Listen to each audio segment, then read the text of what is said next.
Hey guys, Cell here, and I have a very important question. Does the size of your graphics card really matter? I'm talking about graphics cards. Really?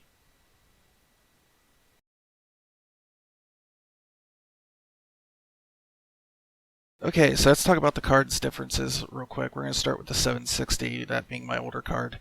The 760 is using first gen ACX cooler, and it had some issues, to be honest with you. It uses two 8mm heat pipes and one 6mm heat pipe to make direct contact, like something similar to you'd see on the Cooler Master Evo 212. So it's like they're shaved down and then the pipes themselves make direct contact. Problem is only the actual two 8mm heat pipes were making contact with the die, and the 6 was kind of sitting off to the side. So maybe it was helping, maybe it wasn't, but it wasn't making direct contact with the chip itself. Having said that, it was still a pretty efficient cooler, and it did, for the most part, keep the temperatures low enough. The only issue I had is like the thermal paste dried out, and then the temperatures would skyrocket in every game. As soon as I changed it out, problem was solved. The ACX cooler is using two 80mm dual ball bearing fans. I like this. Ball bearing fans can be a little bit louder than sleeve bearing or especially fluid dynamic bearing fans. However, when they go out, it's like the squeaky brake syndrome. They'll start to hiss, rattle, moan, whatever. So you know the fan's going out. Where with some sleeve bearing fans, they just go stop. You didn't even know it, and your card starts overheating, and you don't know why. So the fan speed on these on the 760 was for the ACX cooler was the lowest it would go is 43% of its full 100% fan speed. So it wouldn't go below that unless you like did something drastic like BIOS flash or something like that. So that typically means both fans and idle were running at 1,250 RPM, and typically with the stock fan curve it would ramp up to 68%. And then you would see both fans doing around 1,850. So there wasn't that much variation in the fan speed between idle and full blast, but with both fans, it kept the fan speed down and kept the noise down. The 760's cooler, it is a dual slot cooler, so it'll require two slots. It doesn't spill over, so if you want to stack like two cards close together, you can do that. Just keep in mind you're adding extra heat to the top card. And the card length is 241 millimeters in length. Okay, so the chip used in the 760 is a pared down version of Geforce Kepler 104 chip. It's the same chip that was used in the 680, 770, and even the 670 was like a pared down version of that. This one has only 6 SMX units instead of the 8, which typically have 192 CUDA cores in each SMX unit, meaning that this card has 1,152 CUDA cores altogether. The card, the 760 already had a pretty good clock on it of 980 megahertz. However, this being a factory overclocked card, it is up to from 980 to 1071 megahertz. They claim the boost is 1137. However, that's with the boost with the temperature at its maximum 80-degree limit. That's what they guarantee it you'll always get. And it seems pretty spot on. It's never dropped below that amount or whatnot. I've actually gotten a few megahertz above that in like really crazy loads. But in most cases, I would say like still 80% of the games that I run on or whatnot, it will be anywhere from 65 to 75 degrees, so it won't hit that 81 mark. So it just goes up to its max until it hits the power limit of the card. So typically I actually get a clock of 1215 megahertz with this card. It has 96 TMUs and 32 ROPs, and it has 2 gigabytes of GDDR5 on a 256-bit memory bus. The card uses one 8-pin and one 6-pin for electrical power in PCI connectors, and it is a 170-watt TDP card. Now, the Sapphire 285, or the R9 285 compact that I got, I really honestly expected it to be a hotter card, a louder card. I was actually kind of amazed, but that's due to run down on the cooler and the specs real quick. So the 285 on this cooler, it uses two 8mm heat pipes and two 6. Even though it's like a really small area, it's got a really stacked fin array for such a small card. And the thing that was amazing is like you take this thing out of the box and you hold it side by side to the 760, which is a much larger card, and they both feel like they weigh about the same. Maybe the 285 is just a tad bit lighter, but it's really hard to tell. I didn't go and put them on a scale because it was pressed for time. It uses one 80 millimeter, and once again, it's a double ball bearing fan, which I really like. And that fan actually kind of amazed me. That fan seems to make less wind turbulence noise than both the fans on the 760. So it uses this aluminum plate with a copper center in it where the die is. And then the copper plate makes contact with the die, and then the copper plate is where the heat pipes are touching. So there's no actual direct heat pipe contact or technology there. But from what I've seen, it actually doesn't really affect it, as the cooler actually does an awesome job. It also has a little area for the VRMs where it makes contact so the VRMs are getting proper cooling. And even the thing that was surprising me is, as small as card as this is, it uses 8 memory chips on it of 256 megs each, making the 2 gigs. And it actually makes contact on the plate for each and every one of those, so even it's actually cooling those for as small as cards it is. That's pretty amazing. It is a dual slot card, and it is actually only 170 millimeters in length, so this thing is small, but it's mighty. The card's actual fan speed, it's only using 20% of its full fan speed of the 100%, and at 20% it's only spinning at 900 RPM. And typically under load with the stock fan curve, I would see it go up to around 38 to 40%, and it would spin around 2000 RPM. So this card typically runs around $220, and I would say it's pretty nice for the performance. It does have a clock of 928. Now it's the boost clock. On AMD they also have like a base clock, but for whatever reason they decide not to share that with this card. They're only sharing the boost. And that's 10 megahertz above the normal 918 on the reference, so you could say it's overclocked, but barely. They do have a newer version of this. Is the R9 380 and the 285 are essentially the same card, typically with like higher clock or whatnot. So Sapphire does have the same card as the R9 380 compact. It's the same setup and everything. The difference being the BIOS on there, it goes up to 980 megahertz, and the memory goes up to 5600 effective. So I went ahead in MSI Afterburner and tried overclocking it to see if it would be stable. And if you ended up picking up one of these 285s and you wanted to get the same performance as the 380, you totally can. It seems very possible. Matter of fact, the maximum overclock I got in this card was around 1050 megahertz before I started getting like some weird screen artifacts and stuff. Okay, so this card runs on what AMD is calling their Tonga GPU, and they have much more interesting names than NVIDIA as far as I'm concerned. I like it. Tonga. Sounds like, something that Bam Bam would bang on. Anyways, it uses 1,792 stream processors, and that has a lot of people assuming that this is pretty much a remake or a rehash of the older Tahiti card, that it's replacing the R9 280. Actually, in 2 graphs you guys will see here, it's very different. So where Tahiti was using 2 geometry units, 2 raster units, and pairing that with all 28 CUs, you can actually, or 32 if you've got a fully enabled one. You can see here with Tonga, it's actually using 4 and it's paring it down. So it's a very different architecture. It does have the True Audio DSP on board now to kind of bring it in line with everything else. And it has newer VCE compared to the older Tahiti chip. So it's much more efficient. AMD actually claims that this VCE can actually capture 4K at 30 Hertz. Or 30 frames, but I have nothing to test that on, so I can't actually say if that works or not. They've updated their power, so before on the older 280, the way it would work, it was sort of like 4 power steps, assuming you had like a boost in there, and it would kind of dither the clock up and down as need be. But what would happen is you would bring it up to a certain power level, and it would bring temps down a little bit, but not significantly.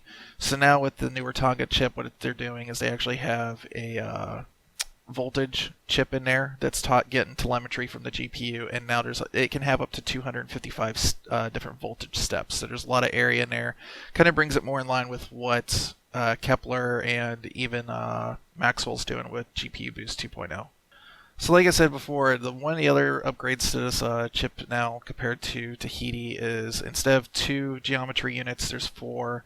They started doing this really with Hawaii. The idea was it's supposed to give better Tesla'ization performance, but the boost in Hawaii was just a little bit. Where it's interesting, whatever they did with this card, there's tests that guys over at Anantech have done that they'll take a scene that's lightly tessellated, medium tessellation, and same scene at a heavy tessellation. And light tessellation, obviously, to why chips stomping Tonga. It's a much more powerful GPU in terms. But when they go up to the maximum, Tonga's actually beating out the Hawaii a little bit. So it seems whatever AMD's needed to do to get their tessellation under control, Tonga and I would say probably the Fury cards being the next ones after this line of architecture, they seem to have really gotten tessellation under control, and this card is actually really good at tessellation. I've done a couple tests myself, which we'll talk about a little bit later. So Tonga on this card is not a fully enabled GPU. I've checked it myself. There's actually 32 CUs on the chip, but 4 are disabled to make the parts. So there's actually 28. Every CU or compute unit has 64 stream processors, meaning this thing has 1,792 stream processors. It has 2 gigs of memory, broken up in 256 megabytes of chips. So there's 8 chips on board to make the full 2 gigs. It's graphics double data rate 5, and it is on a 256-bit bus. This is down from the 280 that actually had a 384-bit bus with 3 gigs of memory. AMD makes claims that optimizations that they made on this thing actually means it's getting the same performance on 2 gigs compared to the 3 gig card, even with like memory intensive things like textures being turned up or whatnot, MSAA. So I had to go test that for myself. But one of the reasons I claim this is because they actually added a new thing called lossless delta color compression.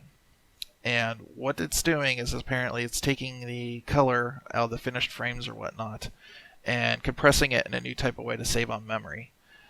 I ran all kinds of interesting tests to see if this actually works and if it's actually doing something, and I think you guys will be pretty pleased with the results.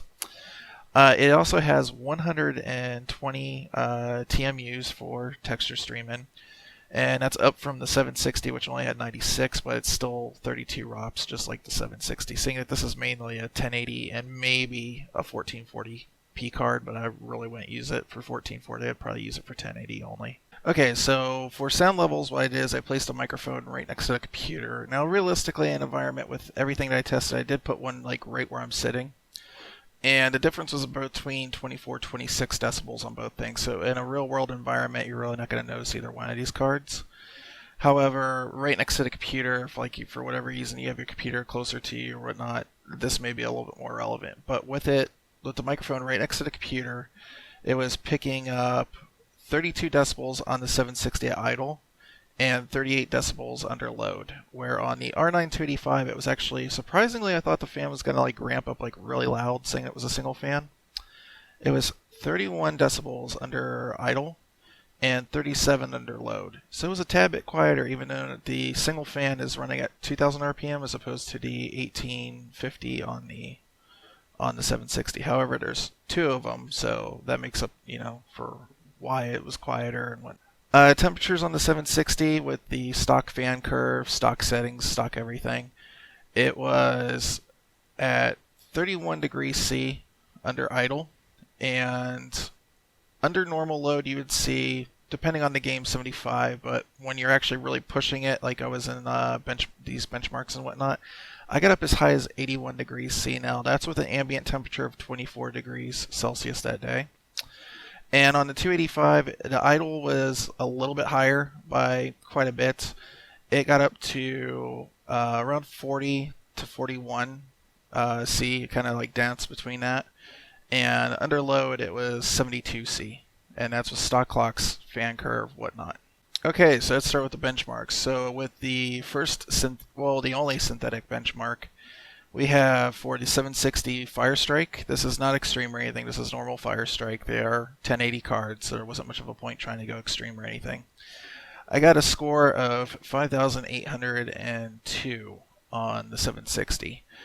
On the R9 285 under Firestrike, I got 6,788. So I went and run a couple games I kind of considered neutral. They're not really on AMD or NVIDIA side. So the first one was Grid 2, and I ran the benchmark in that. Grid 2 is interesting as it's actually more optimized for Intel, if anything else.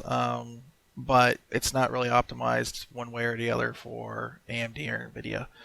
So with the 760, I ended up getting a average of 76.23 frames. That's everything turned up to max and 4 times MSAA. Uh, Minimum frames was 59.46 and maximum was 94.25. 285, same settings. I got 82.22 average frames per second, so quite a good jump there. 67.50 and on the minimum frames, and maximum was 99.75. So all around, pretty good little jump there from the 762 to 285. Okay, so next one I did was Hard Reset. This is a game from Flying Wild Hog. It's interesting that it uses their own engine called the Roadhog engine.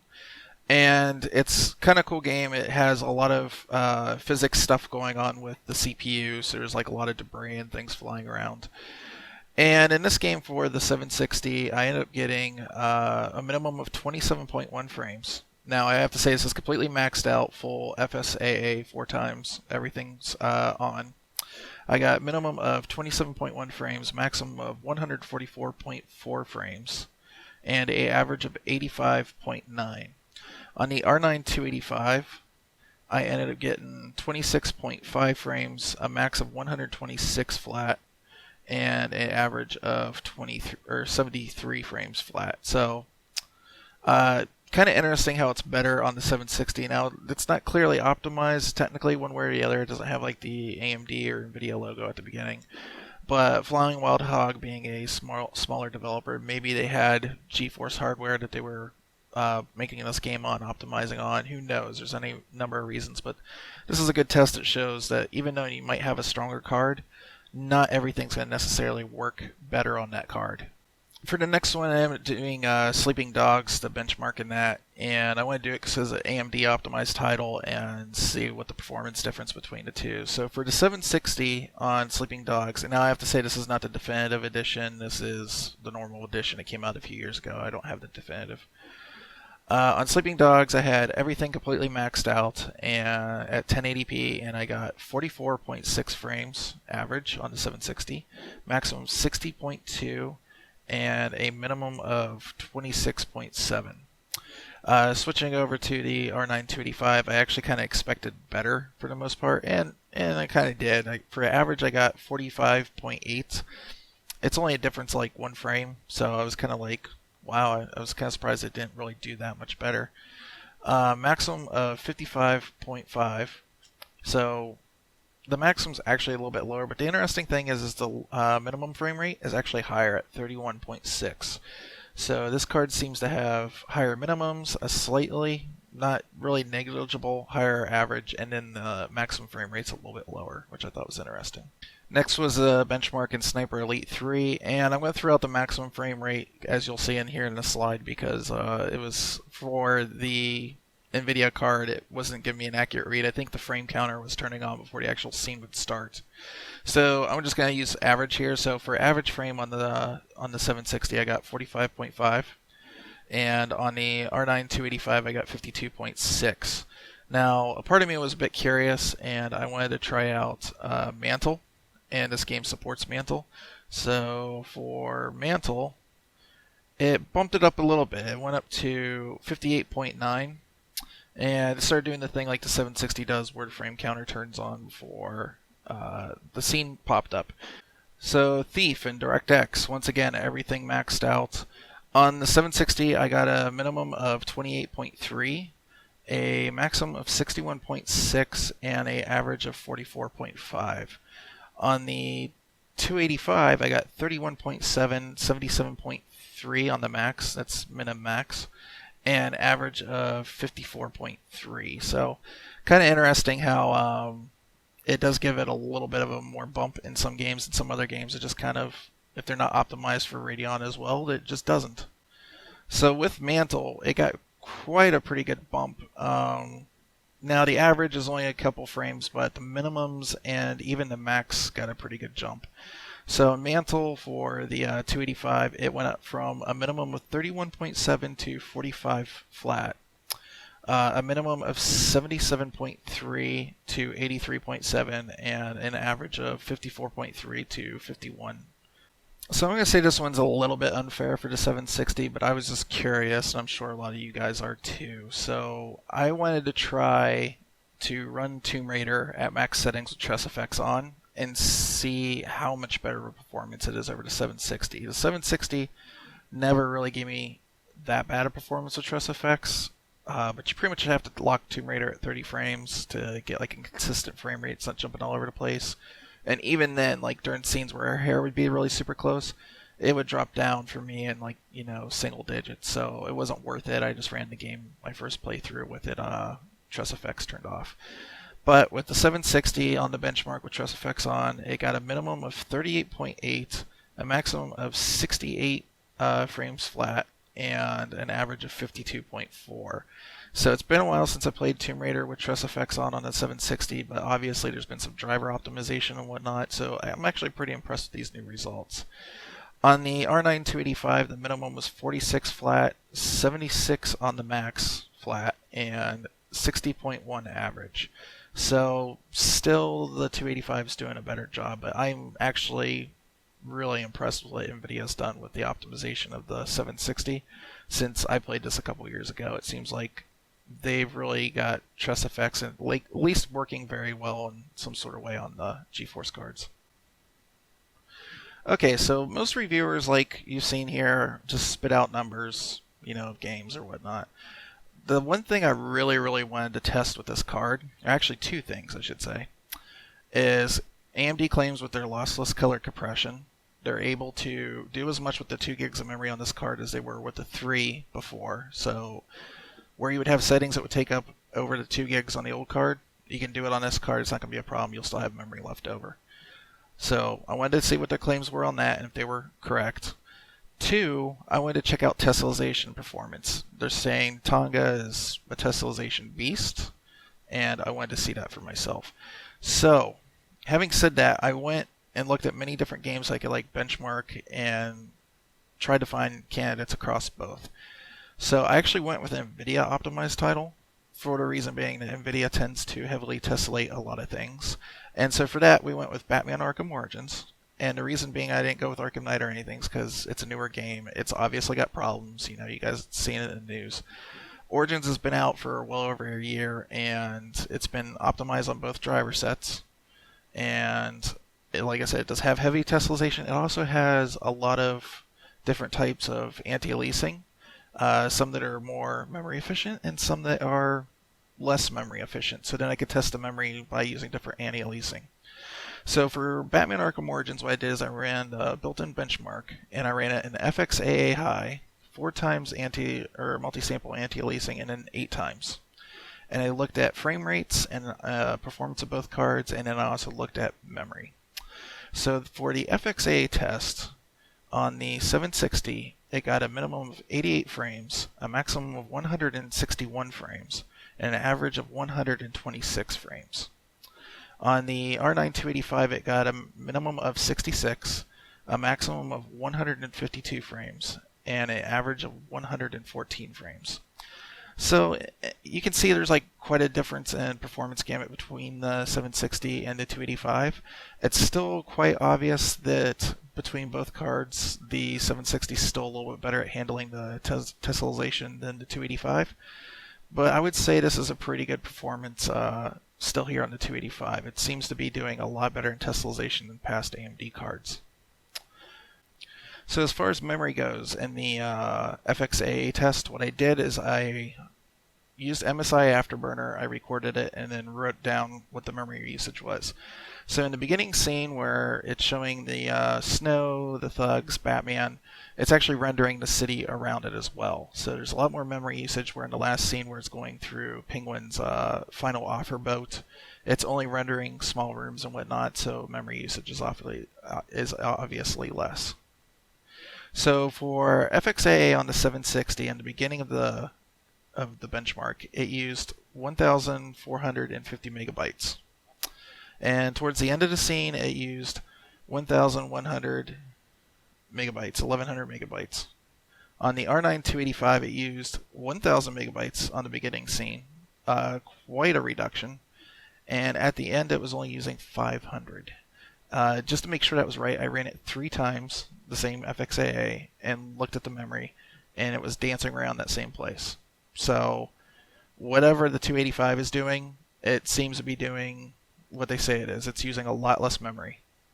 So for 4 times MSA, I was kind of a doofus, and I forgot to write down the memory usage, but I do have it for 8 times. So between FXA and 8 times, I thought that was good enough. I didn't have to write it down, but I do have the frame rates for both. So on the 760, it got a minimum of 63 frames at 4 times MSA maximum settings, maximum of 113 frames, and an average of 84. On the R9 285, it got a minimum of 60 frames, a maximum of 114 frames, and an average of 84. So now you're seeing with 4 times MSAA, it seems like with multi-sample anti-aliasing, and maybe the memory compression that's going on the 285, or for whatever reason, Tonga seems to be able to handle multi-sample anti-aliasing a lot better than the NVIDIA card. So now we're starting to get to a point where our performance is almost completely matched up. It's all within, I would say, a margin of error. Each other's identical performance. Okay, so for the final one on the 760, minimum at 8 times MSA, everything max on DX11.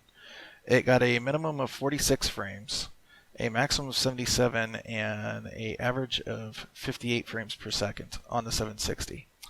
Now on the R9 285, I ran it multiple times, and unfortunately, for whatever reason, the maximum was not where I think it was once again counting before the scene was rendering for whatever reason, and I just can't get it to work, so I have to throw the maximum out.